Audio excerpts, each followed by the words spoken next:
What if the truth you speak becomes your greatest weapon or your biggest target? Jasmine Crockett stared at the email on her screen, the subject line reading, "Invitation to appear on Tucker Tonight."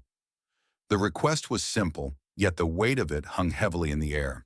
Fox News, Tucker Carlson, two names that had been a constant presence in her world, but for all the wrong reasons. She knew who Tucker was, a conservative firebrand with millions of viewers.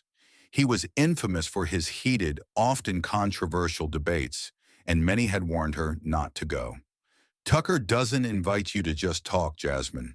He invites you to tear you apart. But Jasmine wasn't the type to back down. She had a story to tell, a story about the need for police reform, about the fight for justice in communities that had been forgotten. She had worked tirelessly for years to push for change. She had marched in the streets, spoken in courtrooms, and stood up for the marginalized. This was her chance to take that message to millions of people, to push for a change she knew was long overdue. If I don't step into the lion's den, who will speak for the ones who've been silenced for so long? Jasmine thought of the families she'd met over the years, the mothers and fathers whose children had been lost to a broken system. She thought of the protesters who had risked everything to demand justice. The opportunity to speak on such a massive platform was rare.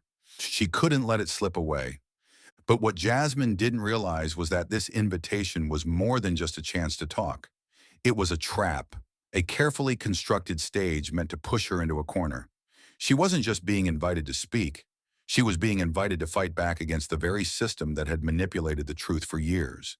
And once she accepted, there would be no turning back. She clicked accept, not knowing that her appearance on Tucker Tonight would become a showdown that would echo through the media, changing everything she thought she knew about truth, justice, and the power of the press. The night of the interview arrived quickly. Jasmine stood in front of her mirror, adjusting her suit jacket. The nerves were there, but they weren't crippling. This wasn't just another interview. This was a chance to face one of the most influential voices in American media and make her case to a massive audience. She arrived at the Fox News studio an hour early, her mind racing. She had spent days preparing for this moment, rehearsing her words, refining her arguments. She had to make sure everything was perfect, but no amount of preparation could have prepared her for what was to come.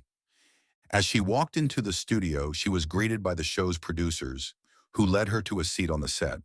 The lights were bright, the cameras were rolling, and she was about to be on national television. But before the interview even began, Jasmine felt a strange shift in the air. Something was off. The stage had been set, but not the way she expected. As soon as Tucker Carlson entered the room, his presence was felt, confident, calculated, and sharp.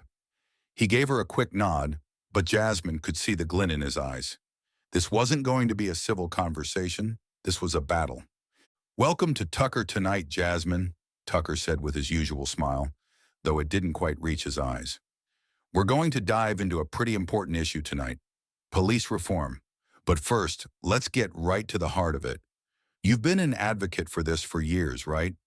Why do you think it's so critical to dismantle the system, especially when it's clear that it's already helping many communities?" Jasmine took a deep breath. She had anticipated tough questions, but there was something unsettling in the way Tucker phrased it. Dismantle the system? This wasn't what she had signed up for. She had come to discuss reform, not destruction. But she wasn't going to back down. She steeled herself, knowing that this conversation could shape public opinion. "I believe in reform because the system isn't working for everyone," she replied carefully. "For far too long, communities of color have been treated differently under the law. There's a reason why we see so many stories of police brutality. It's time for change, real change." Tucker raised an eyebrow, his smile never faltering. "But Jasmine, many people would argue that the system is already in place to protect us all. Is it really necessary to tear it all down just because of a few bad actors?" The question was clear, almost rehearsed. It was designed to provoke, to undermine everything she had worked for. And it wasn't just the question, it was the way he framed it. In that moment, Jasmine realized this wasn't going to be a fair discussion. Tucker wasn't interested in finding common ground. He wanted to pit her against the very people she was trying to defend. She tried to keep her composure, but the frustration started to bubble up. The show had a larger agenda. It wasn't about the issue. It was about dividing the country, about creating chaos. As the interview progressed, Jasmine began to notice something even more alarming. There were moments when Tucker didn't just ask leading questions. He tried to misrepresent her words, cutting her off mid-sentence, spinning her answers to fit his narrative. He was attempting to make her seem like an extremist, someone who wanted to destroy law enforcement instead of someone who simply wanted to make it fairer for everyone. But Jasmine was prepared. As the interview went on, the tension in the room grew. She could feel herself being cornered by the relentless line of questioning, and she knew she had to do something bold. The moment had come for her to stop playing by the rules and start exposing the game. The tension between Jasmine and Tucker thickened as the interview dragged on. Every time she tried to steer the conversation back to police reform, Tucker skillfully twisted her words, shifting the focus back to what he wanted to discuss. The idea of a broken system that was somehow being destroyed by the very people fighting for justice. Jasmine could feel her frustration growing. This wasn't the civil debate she had imagined. It was a carefully orchestrated attack. She had come to talk about reform, about the lives lost to unjust policing, but Tucker wasn't listening. Instead, he was building a narrative that communities of color were the problem, that they were the ones threatening the safety and order of society. Her mind raced as the interview continued. This wasn't just a battle for her words anymore. This was a fight for the truth, and she wasn't going to lose it. Suddenly, she remembered something: the laptop. She had brought it with her, intending to use it as a backup for some of the statistics she had prepared, but now it would serve a greater purpose. With a quiet resolve, Jasmine leaned forward into the camera. Tucker noticed, raising an eyebrow, but he didn't stop talking. He was still trying to push his agenda, but she was ready now. "You know, Tucker, I've been thinking," Jasmine said, her voice calm but determined. "You keep asking about dismantling the system, but what you fail to recognize is that we're not talking about destroying the police force altogether. We're talking about reforming it, holding officers accountable, making sure they serve and protect all communities, not just a few." Tucker shot her a smug look. "So you want to tear it down piece by piece, right? We're talking about a total overhaul of the system." Jasmine shook her head. "No, that's not what I'm saying, and you know it. But let me show you something." She reached for her laptop, opened it, and quickly pulled up a series of documents. The audience and Tucker watched in confusion as she began to scroll through what appeared to be emails.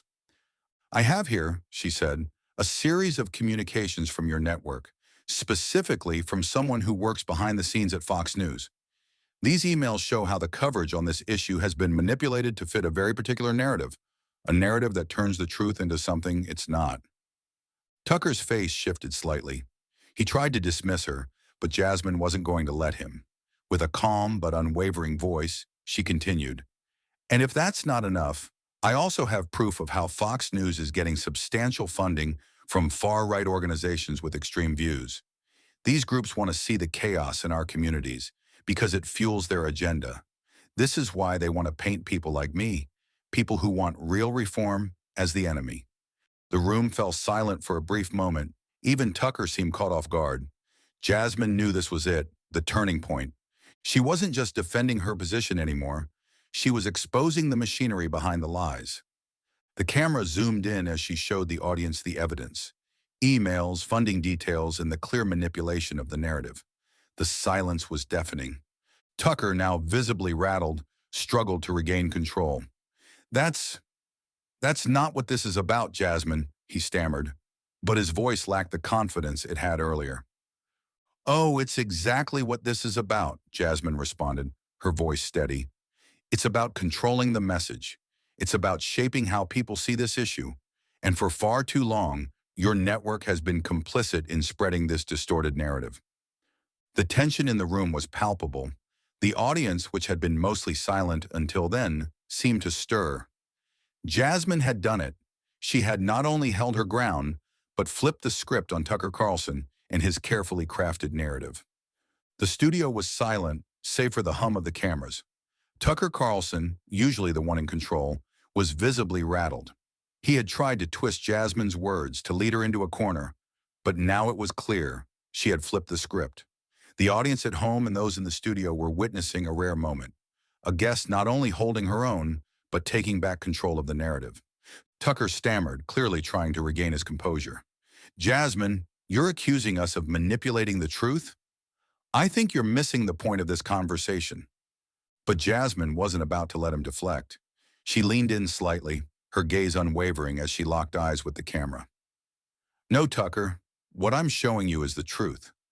These are the tactics being used to twist reality, to fuel division, and people need to understand the damage it causes.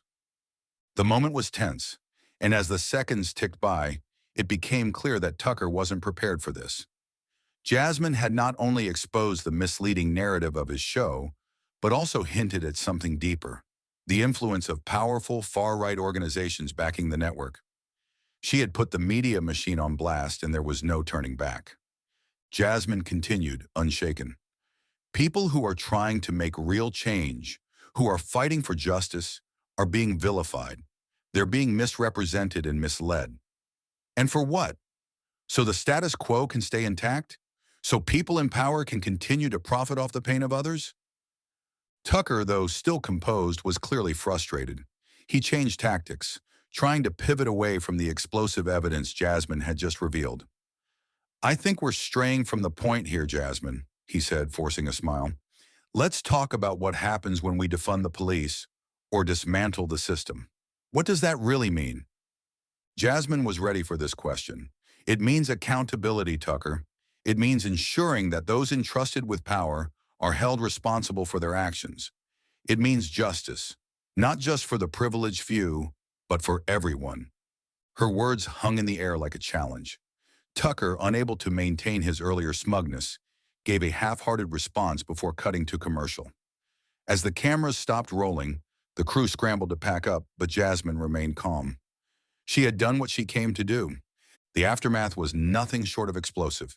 The interview clip quickly went viral, but not in the way Fox News had hoped. Jasmine's revelation about the manipulated narrative and the far-right funding was picked up by media outlets, journalists, and social media users across the country. Her name became a symbol of resistance to media manipulation and corruption. The fallout was immediate. People who had watched the interview began questioning everything they had been told. Some of Tucker's loyal viewers felt betrayed by the evidence that exposed the truth behind his carefully crafted narrative. News outlets that had previously ignored Jasmine's cause now began to cover her story. She was no longer just a politician advocating for reform. She had become a symbol of truth in the face of media manipulation. Fox News tried to recover.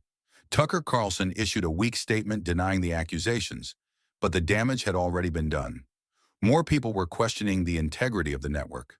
Ratings began to slip, and advertisers, aware of the growing controversy, began to distance themselves from the program. But Jasmine didn't stop there. She appeared on other news platforms, calmly but forcefully defending her actions. She was interviewed by major outlets, her story now gaining national attention. She had turned the tables, and instead of the media using her story to further their agenda, she had used her platform to expose the truth. Thank you for watching, and don't forget to subscribe to our channel for more stories that challenge the narratives you've been told. If you believe in the power of truth and want to see more content like this, hit that subscribe button now. We'll continue to bring you the stories that matter, stories that need to be heard. Join us and stay informed.